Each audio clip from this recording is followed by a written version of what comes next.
শ্রমিকের পাওনা শোধ না করলে ওয়ারেন্টভুক্ত মালিকদের জেলে যেতে হবে বলে সতর্ক করেছেন শ্রম ও কর্মসংস্থান এবং নৌপরিবহন উপদেষ্টা ডক্টর এম সাখাওয়াত হোসেন। ঈদে নৌপথে অতিরিক্ত ভাড়া আদায় ও যাত্রী পরিবহন করলে কঠোর ব্যবস্থার হুঁশিয়ারিও দেন তিনি।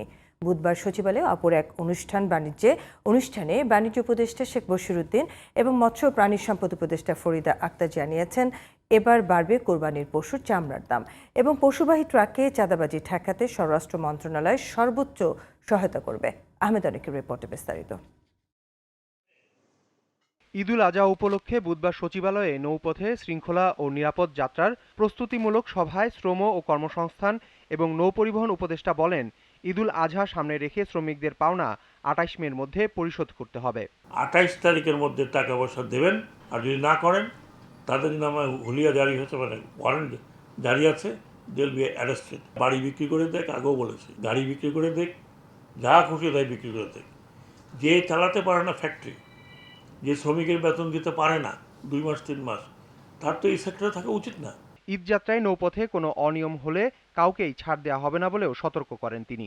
ওভারলোড হবে না, ছাদে যেন না ওঠে, ছাদে ওনারা যেন কোনো যাত্রীকে টিকিট না দেন, বালিকারি করে, সেগুলোকে ৫ তারিখ থেকে মানে ঈদের ৩ দিন আগের থেকে ঈদের পরে ৭ দিন ইনক্লুডিং ঈদ, এটা চলাচল করবে না, টোটালি বন্ধ। কোরবানির পশু যেগুলো আসে সেগুলো যাতে চিহ্নিত হয় যে কোন জায়গা থেকে কোন ইজারাদারের জন্য কোন হাটে আসছে, যাতে ওই এক জায়গায় এসে সব জড়ো না হয়। ওই এক জায়গায় জড়ো হলে তখন এটা গণ্ডগোল লাগে।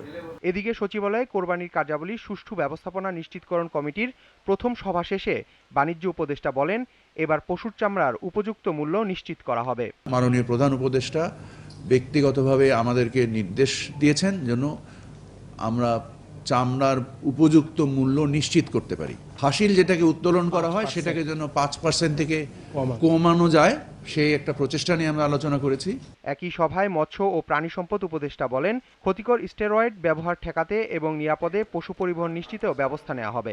আমরা চাই যে এটা একবার যেন কোনো প্রকার কষ্ট মানে খামারিরাও প্রাণী আনতে গিয়ে না পান এবং কোনো প্রকার পশুরাও যেন কষ্ট না পায়। এটা কোরবানির পশুর চামড়া পাচার ঠেকাতে বিজিবি সহায়তা নেওয়া হবে বলেও জানানো হয় সংবাদ সম্মেলনে। আহমদ অনিক, জিটিভি নিউজ, ঢাকা।